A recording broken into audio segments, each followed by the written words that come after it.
पैसे उधार दे दीजिए, मैं आपको 1 महीने के अंदर वापस कर दूंगी। नहीं टुनटुनी, मैं नहीं दे सकता तुझे पैसे। तेरे पति ने भी मेरे पहले के पैसे उधार वापस नहीं दिए। अब तू जा यहाँ से, मेरा दिमाग खाली मत कर। टुनटुनी चिड़िया उदास मन से वहाँ से चली जाती है। रास्ते में टुनटुनी चिड़िया को अपना दोस्त बंटी कबूतर मिलता है। बंटी कबूतर टुनटुनी चिड़िया को देखकर बहुत खुश होता है और उससे कहता है, अरे टुनटुनी, तुम यहाँ कैसी हो? और सब ठीक है?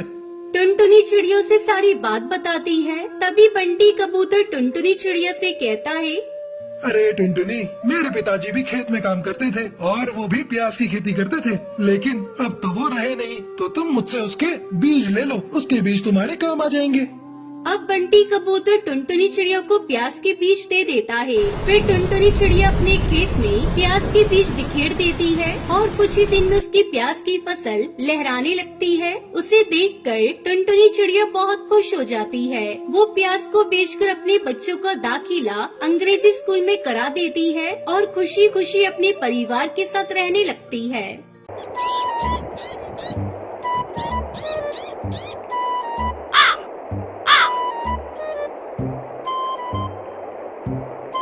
सुंदरवन जंगल में सुंदरी कौवी और टुनटुनी नाम की 2 सहेली रहा करती थी। वो दोनों बहुत ही चालाक और कंजूस किस्म की थी। वो दोनों चोरी करने में भी माहिर थी। एक दिन वो दोनों फलों की दुकान पर जाती हैं।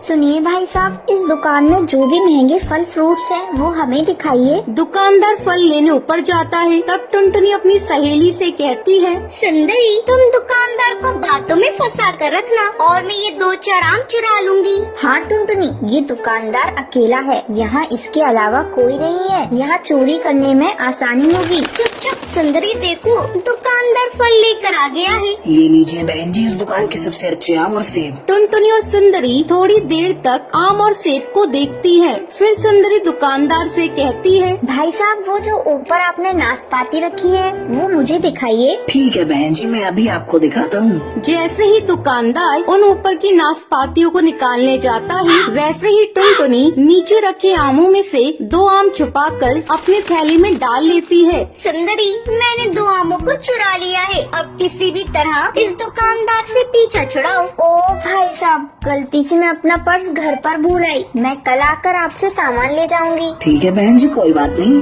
ये दुकान तो आपकी ही है, आप जब चाहे आकर यहाँ से फल ले जा सकती हैं। सुंदरी और टुनटुनी आम चुराकर दुकान से बाहर निकल आती हैं।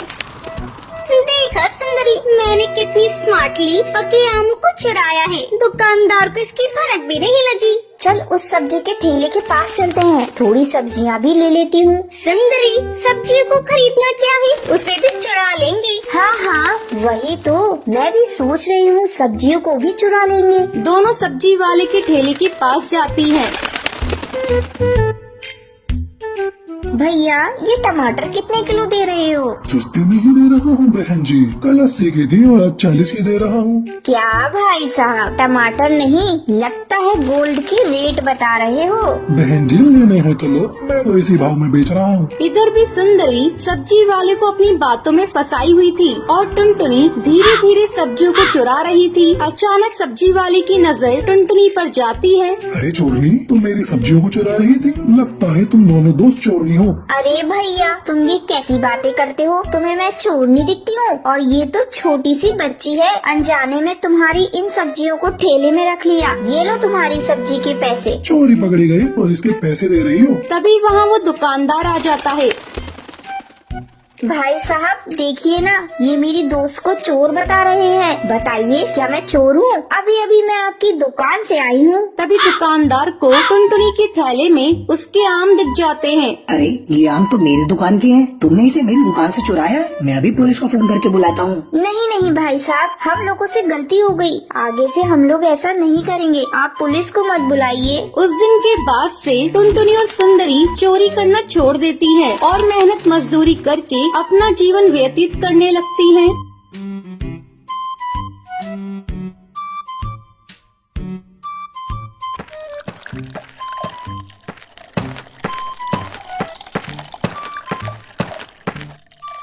एक घने जंगल में टुनटुनी